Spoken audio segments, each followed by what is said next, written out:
много близо една до друга са трите ни момичета. Ето и Станюта. 16-250, най-висока оценка от трите е с Катрин Тасева. Мелитина, Станюта. Тук са голямата битка. И за място на финалите.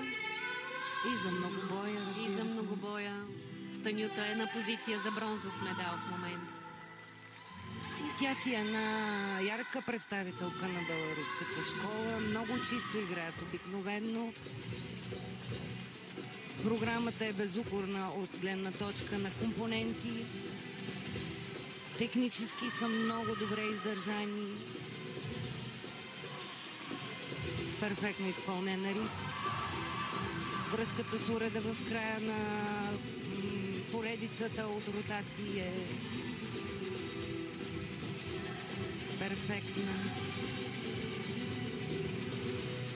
Общо взето за зрителите трябва да обясниме, че като трудност програмата, без да навлизам в подробности, я гледаме като изпълнение с тяло и като изпълнение с уред. Хубавото на последния правилник, което всъщност се нрави на всички, е, че това, което се наблюдава като изпълнение с уредите, е просто перфектно. Виждате, няма прекъсване, идеята е непрекъснато да се движи уреда, да има една поредица от така наречените основни технически и допълнителни групи с уредите. Което е много добре. Работи и Станюта.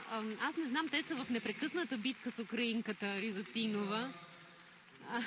Аз мога само едно лично мнение там да изкажа. Съдиите обикновено трудно ги разграничават, въпреки